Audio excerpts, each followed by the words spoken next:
So we all grow up in the church, and they tell us these things, having sex out of wedlock and all these different things that are not expedient, but they'll frame it as these things are sinful and so on and so forth. But I don't know if we ever went into it in depthly, like what does the law say? What was the conduct of the people? What type of sexual acts were being had and things of that nature? So I figured we walk through it, and even the pleasure of sex. People always saying what you should or should not do based on what they think or what they've heard, but I don't know if they actually read it thoroughly. So let's see if we can figure it out, man. Hit the like button right now if you can. That helps the channel the most. Salute to the 50 people in the building on Twitch, Twitter, and YouTube. Make sure the likes match. So we got 35 people in the building. Salute to y'all, and we have 21 likes. All right, so let's take a look at this real quick, man. Hit the like button. Hit the like button. DirectionCYOP.com for the latest merch. And let's get it popping, man. Let me show y'all this. So, first things first, let's go through the law itself, right? What does the Bible say in terms of what is sin in terms of sex specifically? And I've read through this before for different reasons, but since the stream is sex in the Bible, I think it's important to go through the law itself specifically that shows you what unlawful sex is. What's up, Black America? What's goody, man? I ain't seen you in a minute, bro. Hope all is well. I miss you, man. Appreciate the $5. He said, bro, thanks for the Saturday night show. Indeed. Marcellus, what's good, kid? Been a member for 15 months. He said, DJ Hamp in the chat. Let's go. Black America, it's always good to see you, man. You've been here for a long time, brethren. A real long time. So let's see what's up. So let me show y'all this, right? Let me share my screen real quick. So, all right. So the Bible is pretty specific, in terms of what it says regarding unlawful sex. So if y'all got a pen and paper, this is Leviticus 18 chapter, the 18th chapter. We'll start from the top. We'll go all the way down. All right. Let's read what unlawful sex is here. Okay. In the Bible specifically. Leslie, what's up, kid? Good to see you. We're good to see you. Salute. So let's run down Leviticus 18. Lee, what's popping? Yo, so let's go down Leviticus 18. So I want sex in the Bible, right? So let's go through the unlawful sex acts. And as we go through them, it's kind of interesting what's not in here, right? In terms of unlawful sex. So, and the Lord spake unto Moses, saying, speak unto the children of Israel, and say unto them, I am the Lord your God. And so it reads down, I want to get to the sex specifically. It's just saying, hey, ye, in verse 5, ye shall therefore keep my statutes and my judgments, which a man do, he shall lie in them. I am the Lord. All right. So I like to read it out the King James. I'll try to put it in layman's terms if it's hard to understand, but I think you guys will understand it. So verse 6 says, none of you shall approach any of your near kin, so your family, to uncover their nakedness, right? To have sex with them. That's all that means. I am the Lord. The nakedness of your father or the nakedness of your mother shalt thou not uncover. She is your mother. Thou shalt not uncover her nakedness. So it's going over incest, right? Incest is unlawful. Incest is sin. Okay. Verse 8. The nakedness of thy father's wife thou shalt not uncover. It is thy father's nakedness. So you see, it makes a distinction here. It says in verse 7, you can't have sex with your mom, obviously, right? That's incest. But also, if your father has another wife, you can't have sex with her either, because that's your father's nakedness. You see? So it makes a distinction. The nakedness of your sister and the daughter of your father, or the daughter of thy mother, whether she be born at home or born abroad, even their nakedness thou shalt not uncover. So, so you could have for instance, if your father has a daughter with his other wife, you can't have sex with her either, because y'all still got the same father. Let's go to verse 10. The nakedness of thy son's daughter, or the daughter's daughter, even their nakedness thou shalt not uncover, for their nakedness is your own nakedness, right? So the parents sleeping together with their kids, right? Those are literally your kids, right? That's a sin. Can't do that, right? The nakedness of your father's daughter, begotten of thy father, she's your sister. Thou shalt not uncover her nakedness. Thou shalt not uncover the nakedness of your father's sister. She is thy father's near kinswoman, so your aunts, right? Thou shalt not uncover the nakedness of your mother's sister, for she is thy mother's kinswoman, your mother's sister, your aunt. Thou shalt not uncover the nakedness of thy father's brother. Thou shalt not approach his wife. She is your aunt. So your uncle can't do that. Your uncle's wife can't do that, right? So the near kin is important, right? It's painting this out pretty clearly. You see, so this is not by accident, right? It's not being said just kind of like haphazardly. It's being very specific about what's unlawful sex. Thou shalt not uncover the nakedness of your daughter-in-law. She is your son's wife. Thou shalt not uncover her nakedness. Right? So it's consistent. It's just breaking it all the way down. Thou shalt not uncover the nakedness of a woman and her daughter. Neither thou shalt take her son's daughter or her daughter's daughter to uncover her nakedness. For they are near kinswomen. It is wickedness. So you can't have sex with a mom and her daughter. That's the sin.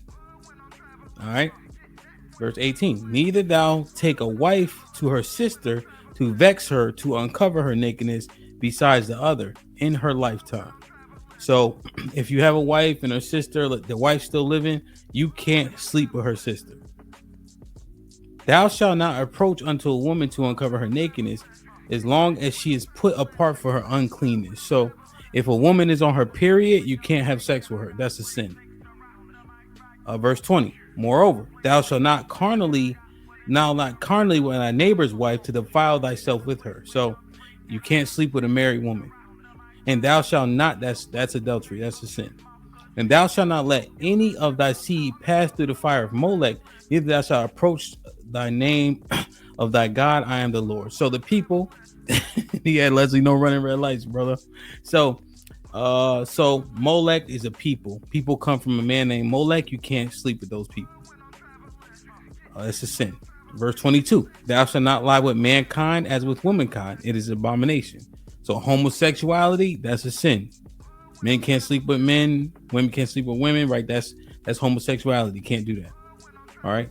Verse 23. Neither shalt thou lie with any beast to defile thyself therewith. Neither shall any woman stand before a beast to lie down there too. It is confusion. So bestiality is a sin. Defile not yourselves in any of these things, for in all these the nations are defiled, which I cast it out before you. So it's basically saying the heathen nations, right, do these things. They might do these things. The people of the Bible, it is a sin for them to do any of these things. Now, you don't see men having sex with women who aren't married, right? You don't see that here. So let's figure out where that lies, right? Because I think we have to understand that a little bit more. So when we talk about whoredom as an example, there were great prophets, and I'll show you one. The tribe of Judah himself, he slept with harlots. Let me show you this real quick. So this is Deuteronomy 23 and 17 here. This is the law. So remember, we were just reading. Yeah, Leslie, like shit. For real. So this is Deuteronomy 23 and 17. Remember, we're reading the law right now. So this is the law of the Bible. So we were just in Leviticus. Now we're in Deuteronomy. Okay. The law is in Genesis, Exodus, Leviticus, Numbers, and Deuteronomy, which is the Torah. Okay. So this is Deuteronomy 23, 17 through 19. There shall be no whores of the daughter of Israel, nor sodomites of the sons of Israel. Right. So the Israelites here, specifically the people of the Bible, the chosen people. So regardless if you think you're a Jew, if you're an Israelite, people often say that people can get grafted in to be Israel. Let's say we're not arguing that tonight. But if you under either ideology, then you have to abide by this, right? So you have to abide by all those laws. because these laws are given to Israel. So if you are grafted, if you have that belief system, if you think that you have to be born in the bloodline, right, this still applies. Okay. So there shall be no whoredom of the daughters of Israel, nor sodomites of the sons of Israel. So the women can't be whores, the men can't be gay, right? That's a sin. Thou shalt not bring the thou shalt not bring the hire of a whore or the price of a dog into the house of the Lord thy God for any vow. For even both these are an abomination unto the Lord thy God. Right? So they can't enter the temple. They can't enter the kingdom. They can't enter the temple, the house of the Most High, right? And specifically back then, the temple was the temple, you know? Facts, Leslie, right? Phelps, what up, my G? No doubt, no doubt. Good to see you. So, can't bring them into the temple, right? Whores. You see the comparison with the dog, right? But it's very specific. Thou shalt be no whores of the daughters of Israel. Okay? That's important. Okay. Now, let me show y'all this. This is where is one? No, I don't want that one. I want this one. This happens. Leviticus 19:29 says, "Do not prostitute your daughter to cause her to be a whore, lest the land fall to whoredom and the land become full of wickedness." Do not prostitute your daughter to cause her to be a whore, lest the land fall to whoredom and the land become full of wickedness. Okay. So it's distinct, right? The children of Israel, the women of Israel cannot be whores. And mom or father cannot prostitute your daughter. That's key, right? But you know, it's not distinctly saying a man having sex with a woman is what's the word that's used nowadays? What is it called? People say, I forget the word. Like the wedlock argument, but there's something else they say. I can't remember the term. Somebody will say it or it'll come to me, right? But and so these are the laws specifically. Leviticus 19:29, Deuteronomy 23:17-19, Leviticus 18, all the way from the top, or verse 9, and read down, right? So these are unlawful sex acts, okay? Man having sex with a woman isn't an unlawful sex act. So let me show y'all this right here, right? Let me just expound on this point. This point is key. Leave people's wives fornication. Thank you. Judah, Shalom, thank you, right? So you're not seeing fornication in terms of a man just having sex with women, right? Right? You don't want to make prostitutes of them. You don't want to make whores of them, right? We understand that those have distinct definitions. So I just wanted to point that out. But let me expound on this point. Leave niggas, women alone. If a woman is married, leave her be, please. We already know secularly, brothers will do you over their woman. Listen. Everybody talk all that shit about, oh, if I walk in and I'm a woman doing X, Y, and Z, I'm just gonna walk out. Don't believe them. Brothers will do you dirty over their women, okay? And the Bible tells you this pretty distinctly. Let me show y'all this. This is how real it is.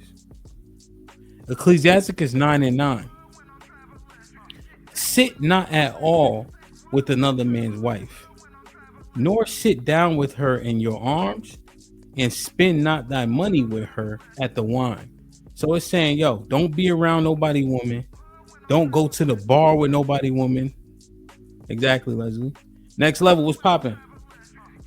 So, nor sit down with her in your arms, and spend not thy money with her at the wine. So, no bar. Don't be going to the bar. Don't be going out with nobody woman, with nobody's wife specifically, because people ain't playing that, right? I saw this Asian lady, her husband, it was like a skit. Well, he knew what she was gonna say. She's like, babe, do you think you could cheat on me? She's like, yes. That's why I don't be around men. That's why I don't be talking to men. I don't do these things, because I know people make these mistakes knowingly. They do things that they'll regret, right? So Ecclesiasticus 9:9. Sit not at all with another man's wife, nor sit down with her in your arms, and don't not spend your money with her at the bar. Right? Don't do that. Don't do that. Lest your heart incline unto her, and through the desire thou fall into destruction. Right? So this is how real it is. Don't be going out with nobody woman trying to be even the Bible say, yo, that's not a good idea. Right? People start feeling each other. And then think about it. When you don't have to deal with the issues, and you get to just deal with all the, you get to be the fun time, you get to be the convenient time. Right? What happens? People start confiding, start talking too much, start feeling each other. Shit happens. Right? So the Bible says, pursuant to Ecclesiasticus 9:9, refrain from such activity. Okay? Because the adultery law is this. And the adultery law is, sin is sin, right? We always heard the thing where it said, no sin is greater than the other, right? And we understand that. But let me ask you guys a question. If it's said in the law, right? Just say like the law today. If you stole something, you get put to death. And then if you killed somebody, you get 20 years. By proxy of that, which crime would be considered worse? Oftentimes we consider a crime worse based on the penalty. So all sins don't have the all sins under the law of Moses, the penalty wasn't death. So sin is sin, no question. But if you get the death penalty for ones and others you don't, then you can kind of grade it. You see what I'm saying? We often measure things on the repercussion. So this is Leviticus 20:10. A man that committeth adultery with another man's wife, even he that committeth adultery with his neighbor's wife, the adulterer and the adulteress shall surely be put to death. J. Ali was popping. I thought y'all was watching movies. All right. And a man that committeth adultery with another man's wife, even he that committeth adultery with his neighbor's wife, the adulterer and adulteress shall surely be put to death. Right? So it's very distinct. Right? Because I just want to make sure, I want to highlight, don't mess with a man's wife. Do not mess with a man's wife. Because what is this telling us here? A man that sleeps with another man's wife, that's adultery. Right? To remember, to consummate marriage, and as you saw on Leviticus 18, that the father could have more than one wife. So we know sex with another woman who's not married to a man isn't adultery. But what is adultery is you sleeping with another man's wife. That's the key. Right? So I just want to make sure we understand this and highlight this. Don't mess with nobody woman. It's not worth it. It's not worth it. All these niggas talking about they ain't gonna crash, they are not telling the truth. Okay? As much as people be investing and working, it's not gonna go how you think it's gonna go. Okay? Let me show you how it is. So that was Leviticus 20:10. So this is Proverbs 6:32. Yeah, Lee, you'll still be held accountable for the most part. Well, actually, let me show you something. Let me actually show you something based on that, which is it's kind of adjacent to what you're saying, but it's coming up. So this is Proverbs 6:32. I just want to make sure we highlight this right now.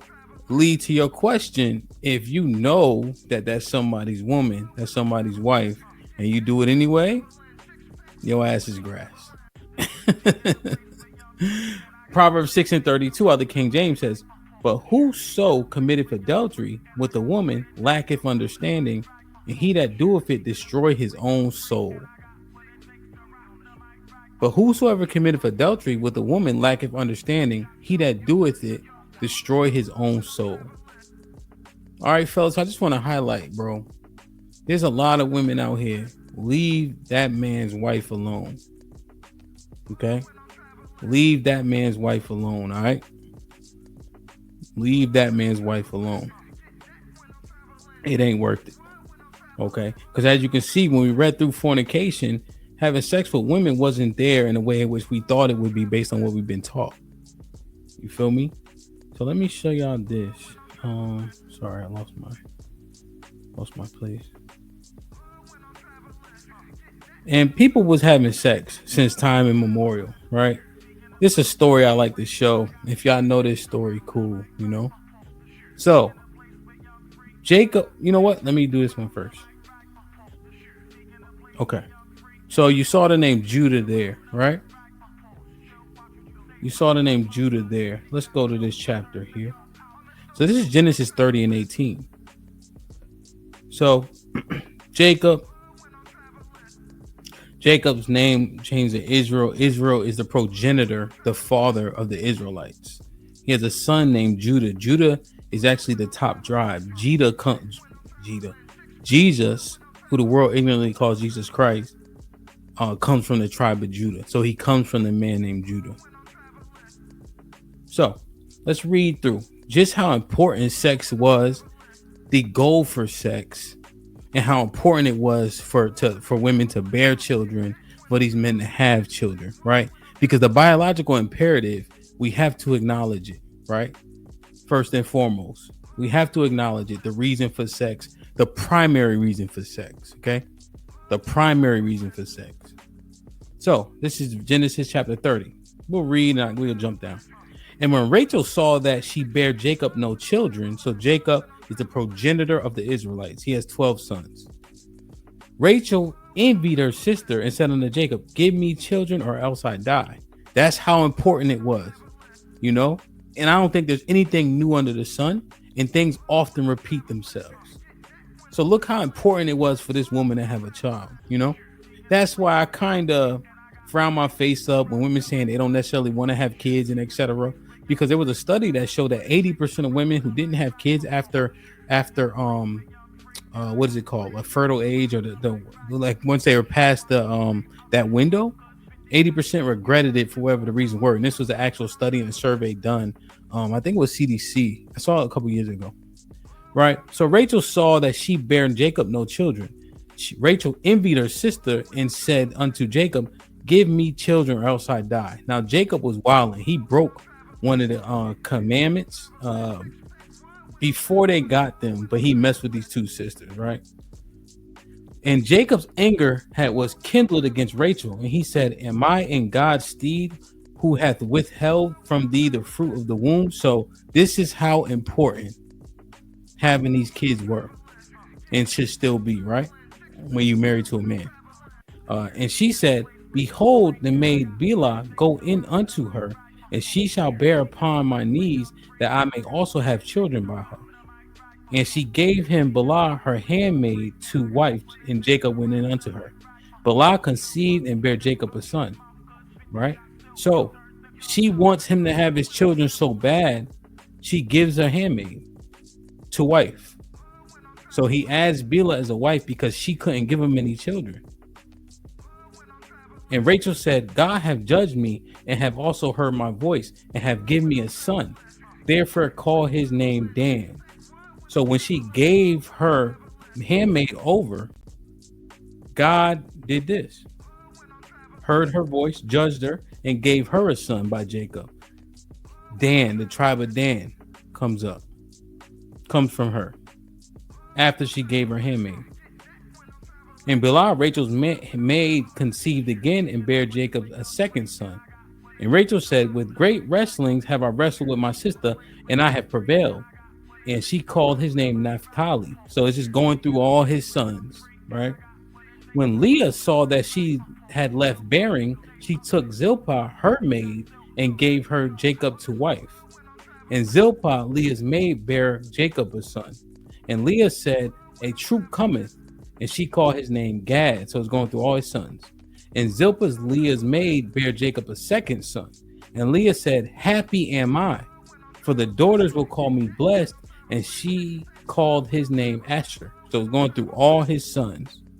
And Reuben went in the days of wheat and harvest and found mandrakes in the field and brought him unto his mother Leah. And Rachel said to Leah, give me, I pray thee, of thy sons mandrakes. So let me just show you guys this one here. I'm going to skip here to verse 16. And Jacob came out the field in the evening, and Leah went out to meet him and said, thou must come in unto me, for surely I have hired thee with my son's mandrakes. And he lay with her that night. And God hearkened unto Leah, and she conceived and bare Jacob a fifth son. And Leah said, God hath given me hire, because I have given my maid to my husband. And she called his name Issachar. Right? So her takeaway, handmaid is a maid. It's like a servant, essentially. Okay? And so they made sure that this man could have these children, and they gave him these wives. And every time they did that, the Most High blessed them.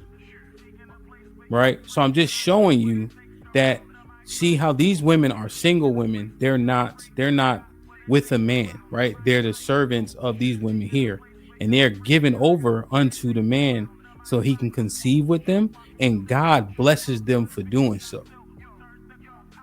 Right? And so remember what adultery said. I'm just showing you how important it is, one, to procreate, you know, and he has more than one wife here. And the women understood the assignment. And when they did the assignment, they were blessed. Okay. So their biological imperative to procreate is very important. Okay. So everybody talking that mess about they don't want kids. I mean, you see it here. It ain't nothing new under the sun. You know, so I kind of just wanted to paint that a little bit. So one of the sons' name is Judah, right? This is Genesis 38. And it came to pass at that time that Judah went down from his brothers and turned into a certain Adamite whose name was Hera. Judah saw there a daughter of a certain Canaanite whose name was Shua, and he took her and went in unto her, and she conceived and bare a son, and he called his name Now, this is important. No, so so yes, but not emphatically, right? So if that man is serving God, right, and then she's under submission of that man, then by proxy, yes. But everybody needs to believe on Jesus themselves and follow God's commandments themselves, right? So verse do I have it? Yes. So he has a son named right? I just want to point out the biological imperative and how important it is. What's up, Mel? And she conceived again and bare a son, and she called his name Onan. So Judah has two sons with Shua, and Onan. Watch how real it gets for them. And yet she conceived and bare a son and called his name Shelah. And he was at Chezib when she bare him. So he was just in a different city, right? And Judah's firstborn, was wicked in the sight of the Lord, and the Lord slew him. So he ain't like the Most High, ain't like he got him up out of here, right? Period. So, and Judah said unto Onan, go in unto thy brother's wife and marry her, and raise up a seed to thy brother. So she's a widow. His brother's gone. Judah says, okay, make her an honest woman, essentially, and marry her and go in unto her. And Onan knew that the seed should not be his. So he knew that even if he has that baby with her, he didn't feel like it was going to be his kid, right? Because it was his brother's wife. And it came to pass when he went in unto his brother's wife that he spilled it on the ground, lest that he should give seed to his brother. So them two was beefing so much. He said, I ain't getting her pregnant. This is my brother's wife. I'm listening to my father, but I'm going to pull out. And the thing which he did displeased the Lord, where he slew him. The Most High wasn't playing, right? Remember, Judah is one of Jacob's sons, the 12 tribes of Israel. Judah's the top tribe. He got a command from his father. He did the most of it, but he just had sex with her, but he ain't impregnate her. God didn't like it. He slew his ass, put him in the bathroom. So I just want to show y'all, having the kids is important under the right context, of course. It's really, really important. I behoove you guys to read these chapters when you get a chance. This chapter is definitely interesting, right? In this chapter as well, Judah, so I'll just articulate this out to you. Judah thought Tamar, so she tricked them, right? Essentially, because both of the sons were gone. So he said, okay, wait till my youngest son gets older so you can sleep with him, so you can stay within the lineage, essentially, right? And so then damn, I lost my train of thought. So he said, wait till my little son gets older, then you can conceive with him. But she tricked him. So she went up, had her face covered. He thought she was a harlot. And so, because he went to go tend to his sheep. So she went up to where she's at, right? And where he was at, she thought he was a harlot. So he had sex with her. And she got pregnant by him, but she tricked him. So Lee, it's ironic that you asked that question, but she was a widow at the time, what makes it different. But if he would have known, he wouldn't have done it though, right? And I think that's key. If you know a woman's married, you gotta chill. You know what I'm saying? So Judah, I mean, he got 6. but Black America, they his wives though. They his wives. So that's different. They his wives. So they not just his baby moms, but I catch your drift. Okay. There's a biological imperative to procreate. You know, it's been like that since time immemorial. The women were blessed when they gave their handmaids over when they thought they couldn't bear him any more children, right? Because he's the father of the Israelites. And when they did that, God blessed both of them with children, you know? When Judah gave his son a commandment to make sure that his wife stayed within the lineage because his brother was killed by the Most High, when Onan did not do it, he was killed because he didn't impregnate that woman to keep her in that seed in the bloodline. Right? So we understand that the biological imperative to procreate, and that's the primary function of sex, no question. Right? But they had harlots and things of that nature that weren't Israelites, right? Especially here, the Israelites are just coming to as a people, right? It's the youngest nation in the Bible. There's 18 nations in the Bible, right? But you notice, like if you read this chapter, it's not saying Judah was sinning when he went into the harlot. So we got to understand it, right? The daughters of Israel, you can't make them whores. Your daughter, you can't make them whores, right? I think that's uberly important. We read those verses earlier. Deuteronomy 23, and then where was we at? Leviticus Leviticus 19. Tripping.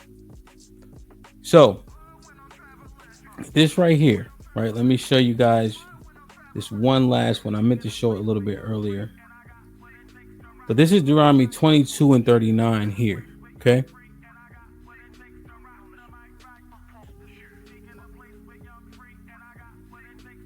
Yeah, that's fair. That's fair too. So this is Deuteronomy 22, 23 through 29. Okay. Now, because I just want to make sure this is highlighted because I know there's a lot of misconceptions. People don't know that these verses are in here. So this is Deuteronomy 22, 23 through 29. If a damsel that is betrothed, so she's promised to a man, right? Right. She's promised, like engaged essentially. You know, she's promised to that man. They had sex. They have that their ceremony, right? The father has to agree, etc.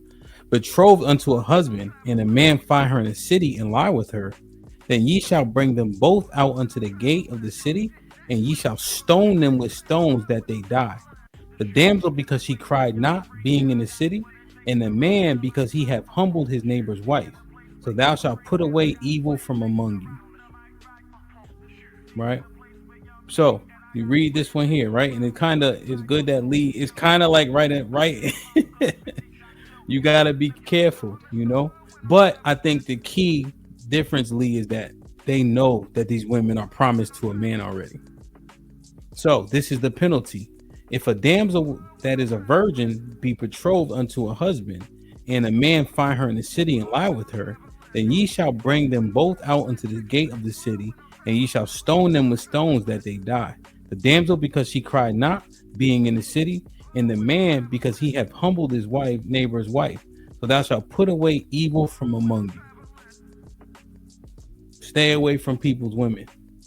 But if a man find, this is verse 25, but if a man find a betrothed damsel in the field, and the man force her and lie with her, then the man only that lay with her shall die.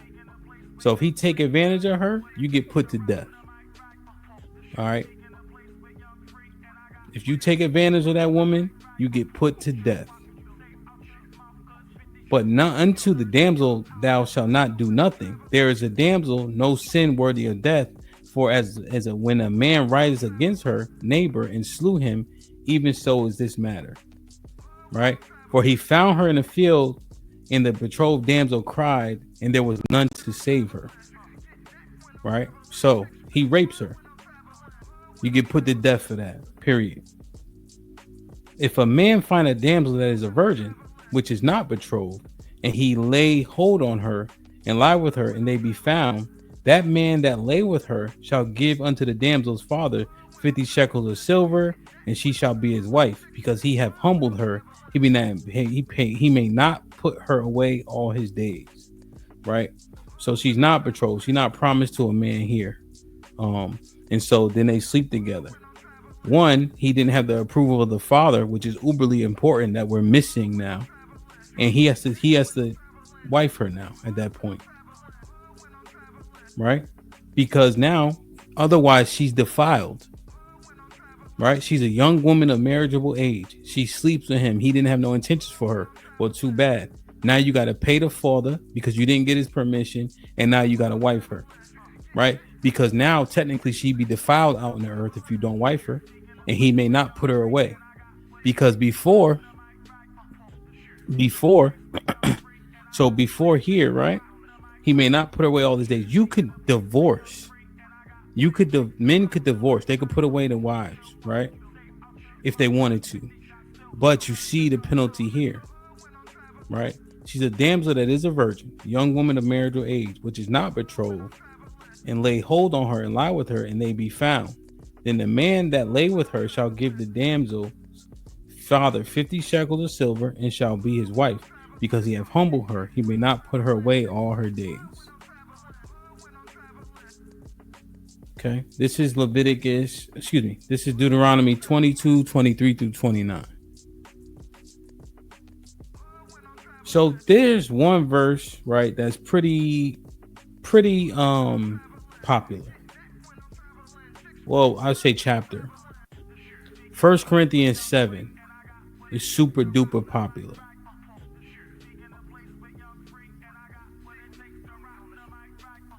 But a lot of people don't read 1 Corinthians 5 first. The reason why 1 Corinthians 7 is so important to people is because what it says.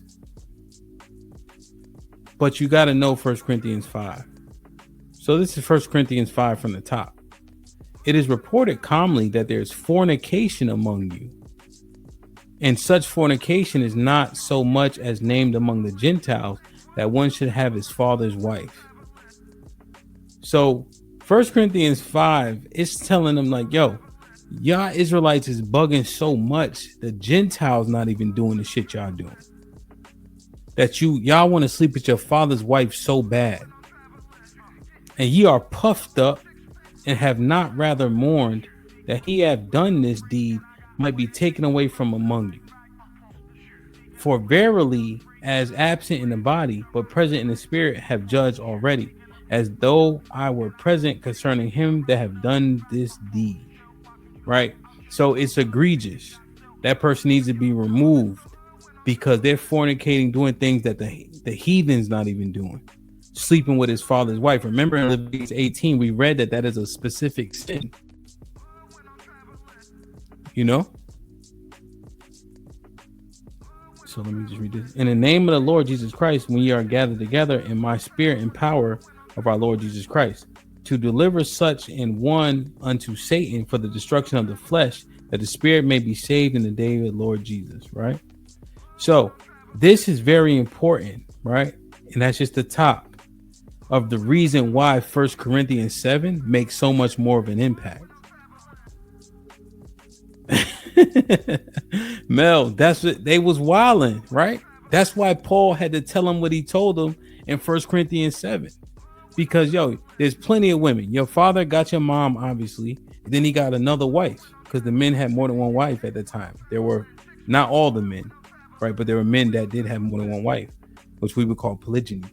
And these cats wanted to sleep with his father's wife that wasn't their mom.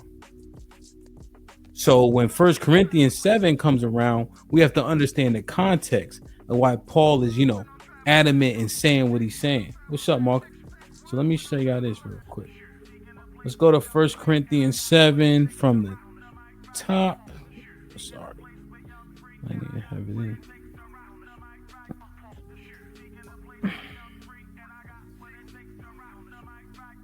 So this is 1 Corinthians 7 from the top.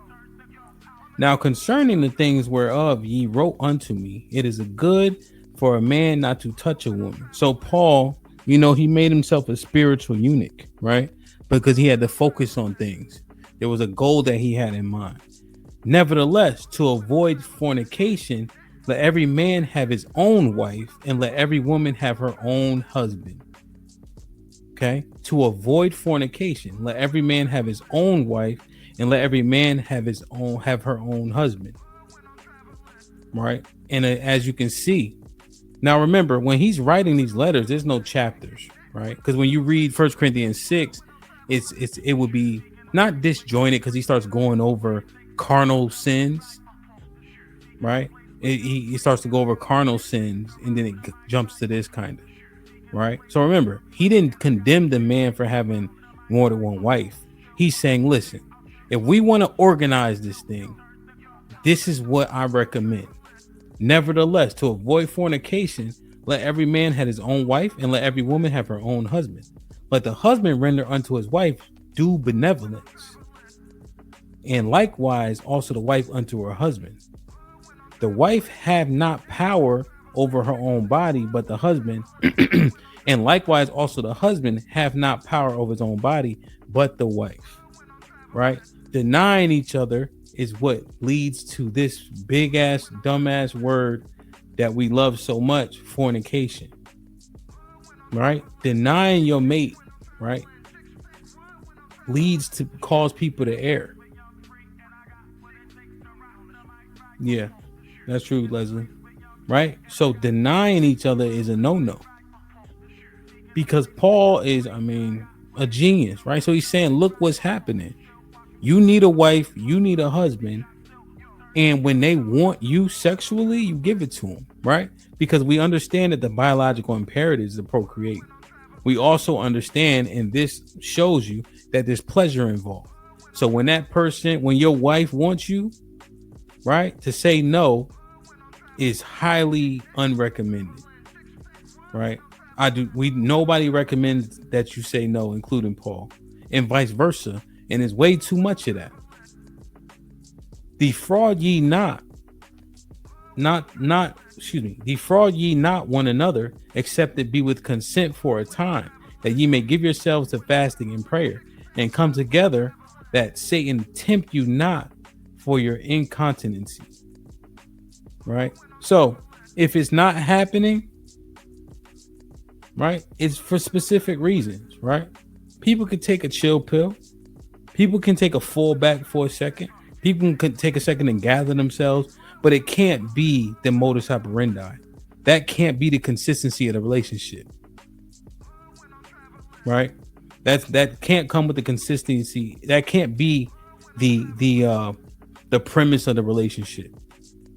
You saying no, she saying no, right? It's being leveraged as a gift or a present.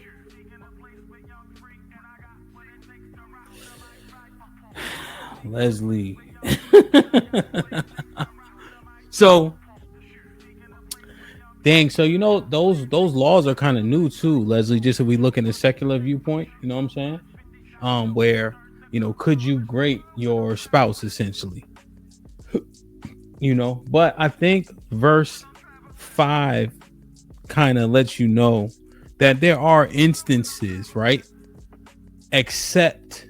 Exceptions to where no makes sense, right? Hell, you got 7 days in the month where you can't have sex with her anyway. you know. But that's interesting. But I speak this by permission and not of commandment. So I think that's important here, right? Now, depending on who's talking, the word carries weight, though. Don't get it twisted. This is Paul talking.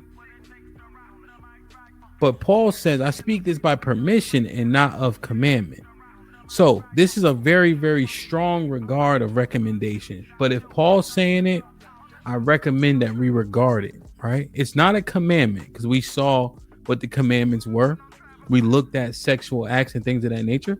But your husband wants you, your wife wants you. We behoove you to oblige them, because that's how we cause people to err. Now, people are in control of themselves, right? But if he has one husband and one wife, like the deacons and the bishops, and she's telling them no, what happens? You have biological imperatives, you have the feelings, all of it. So let's heed Paul's recommendation, because it's not a commandment, but it's wise, right? Even in 1 Corinthians 10 and 23, Paul will tell you things may not be unlawful. It may not be a sin, but it may not be expedient either, right? So just because it's not a sin doesn't mean that you should do it. But also, just because this is not a commandment doesn't mean that you should ignore it, right? It's for the betterment of everybody. What's up, PJ? Right? So I think that's key when we read through 1 Corinthians 7. Okay, so these are not commandments, but it's a heavy, heavy recommendation that I think we should heed if we want people to be happier in these relationships. Right? I speak by permission, not a commandment. For I would that all men were even as myself, but every man have his proper gift of God, one after this manner and another after that. So he's saying, I wish everybody could be like me, where I can abstain because I have a goal, right? So I'm not messing with women no more. I say, therefore, to the unmarried and the widows, it is good for them to abide even as I. But if they cannot contain, let them marry. For it is better to marry than to burn. And unto the married I command, yet not I, but the Lord. Let not the wife depart from her husband. But if she depart, let her remain unmarried or be reconciled to her husband, and let not the husband put away his wife. But to the rest I spake I, not the Lord. And if any brother have a wife that believeth not, and she be pleased to dwell with him, let him not put her away. And a woman which have a husband that believeth not, and he be pleased to dwell with her, let her not leave him. For the unbelieving husband is sanctified by the wife, and the unbelieving wife is sanctified by the husband. Else were your children unclean, but now they are holy. Holy means separate, right? So what this is pursuant to, which is a little bit outside of what we study or what we're talking about today, is this is pursuant to Matthew 5, right? This is pursuant to Matthew 5, where Jesus tells us that we can divorce for adultery specifically, because women were being put away by their husbands for just about anything, you know. But just in terms of the premise, man, remember, it's not a commandment, but it behooves us to not tell each other no. Right? It can, you know. And if you marry a woman that isn't a believer, you probably knew that. So you can't just put her away or divorce her now when you've already made that commitment. Right? And if she make you feel good and she don't believe, cool. Just don't get Solomon, right? Don't let her skew your viewpoint and thought, though. Don't make her have, take you away from the Most High, though. That's the one thing you're going to make sure you guard against.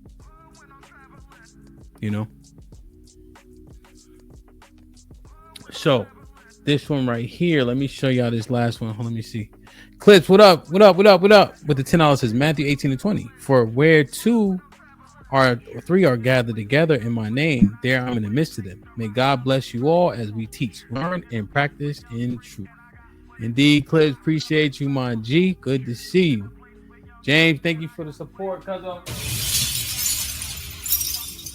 How many baby mamas is that? I think we got the answer. There he is. What's good? What up, buzzing, holla at your boy, you got your cousin was. Appreciate my brother Darius for gifting the 5 memberships. Whoever got blessed with one, please maintain it. Black Man Unfiltered, what's popping? Perfect. I had to get this in. I started this series for Sunday mornings, but I gotta travel tomorrow.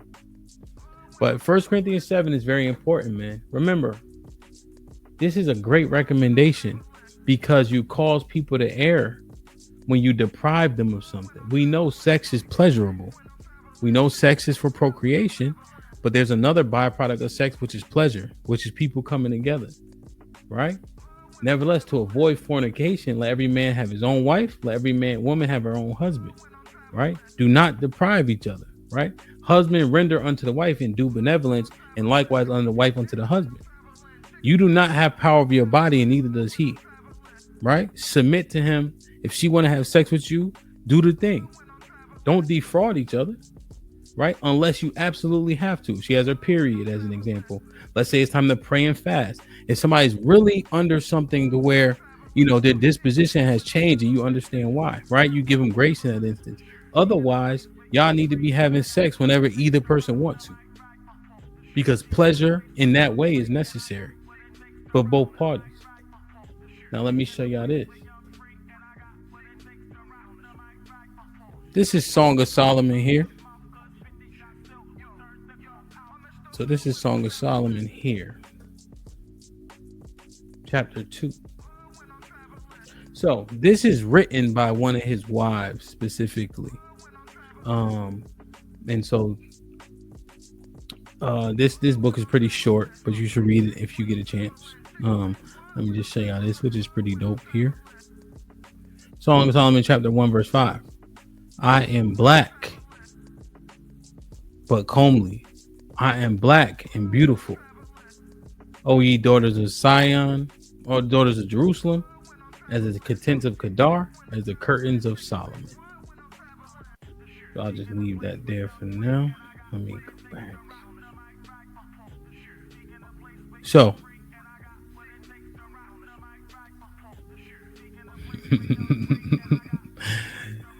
chapter 2. We talking about sex now. I am the rose of Sharon and the lily of valleys.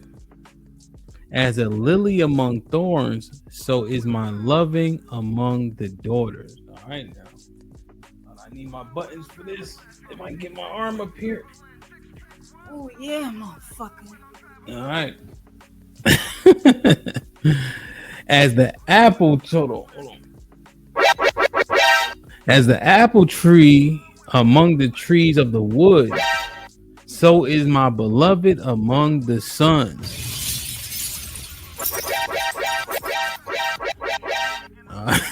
All right, now, hey, do I need to break this down for y'all? Or y'all good? All right. So she's saying he stand out amongst the rest. Feel me?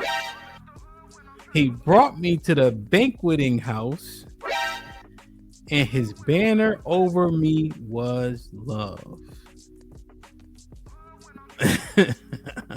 Stay with me, flagons. Comfort me with apples, for I am sick of love.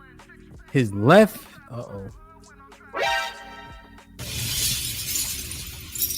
His left hand is under my head, and his right hand doeth embrace me. I charge you, O ye daughters of Jerusalem, by the roes and by the hens of the field, that ye stir not up nor wake my love. What you think happening right here? What you think she was doing when his hand was on the back of her head? This nigga yeah, motherfucker. Oh yeah, motherfucker. Uh-oh. Because for everybody who acting like, it's just for no. Sex feel good for a reason. Biblically speaking. Okay. So where was I? Verse 8. The voice of my beloved, behold, he cometh leaping up on the mountains, skipping upon hills. My beloved is like a roe of young hart. Behold, he standeth behind our wall. He look up forth at the windows, showing himself through the lattice. My beloved spake and said unto me, rise up, my love. Now remember, he already had his hand on the back one. My fair one, and come away. For lo, the winter's past, and the rain is over and gone. The flowers appear on the earth. The time of singing of birds is to come, and the voice of the turtle is heard in our land. Uh-oh. There you go. The fig tree putteth forth her green figs, and the vines with her tender grape give a good smell. Arise, my love, my fair one, and come away. O my dove, the art of the clefts of the rocks and the secret places of the stairs, let me see thy countenance. Let me hear your voice, for sweet is thy voice, and thy countenance is comely. So countenance is the physique, how she looked. Take us the foxes, the little foxes that spoil the vines, for our vines have tender grapes. My beloved is mine, and I am his.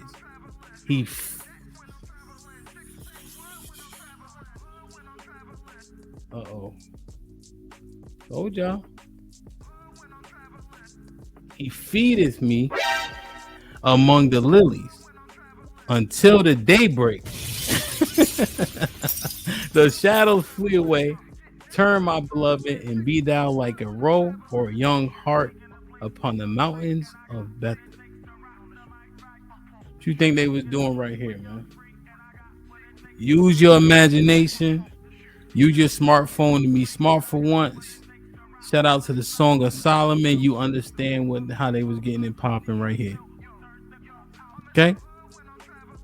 So everybody act like they ain't doing this and they ain't doing that. Yes, they were. Biological imperative, sure.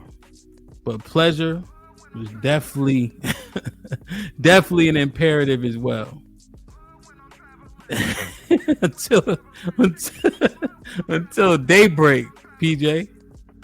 Until daybreak, you heard? You see, he had his hand on the back of her head. It wasn't by accident. So, sex, man. I think I like Paul's recommendation. I really appreciate Song of Solomon 2 for sure. Before everybody acting like pleasure is. No, pleasure is definitely a part of it, But stay away from other people's wives, man. There's women out here, Don't make any whores out of your women specifically. And don't deprive each other. And when you do it well, right? That's what LL said. You see what's going on in Song of Solomon. It's important, man. It's important. I don't know if anybody want to talk today. I just had to get this done because I didn't want to miss an opportunity to do it, But yeah, like Leslie said, it's art. You can see it. You know what time it is. You know what time it is here, man. So, excuse me. I hope that y'all understand it, as do I. But the keys are: know what the law says in regards to fornication. Don't just listen to people, right?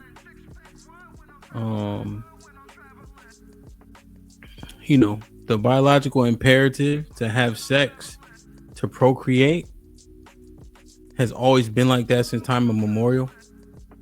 And the key there, man, is the women took pride in having the babies. Remember? Even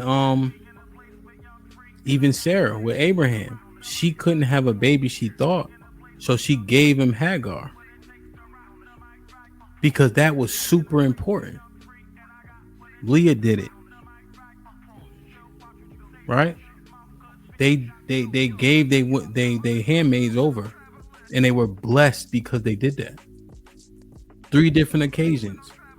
Because they knew how it was important for that man to have that lineage, you know, to have those children, to have those sons. Women walk around here like they don't care about having no kid. That's bullshit. We got to be honest. Ain't nothing new under the sun. Your man pulled out at the last second because he didn't want his brother's lineage to go on by proxy of him. The Most High put him in the bathroom for that. Do not go to the bar with another man's wife. Do not be comforting being on the phone with another man's wife. Do not sleep with another man's wife. Right? Stay out the way of another man's wife. That ain't your friend. You ain't no exception. You ain't like a brother. Niggas ain't doing that shit. People smoke your boots for that. Don't deny each other. For what? If you married your man under monogamous pretense, there's no way you should be leveraging that. And vice versa, of course, but we know it happens the other way more often. There are times, right? Paul acknowledged it, but those times should be much more few and far between. They shouldn't be the norm. And you've seen Song of Solomon too. It's pleasurable, as it should be. Solomon was getting it popping. So let's understand it, man.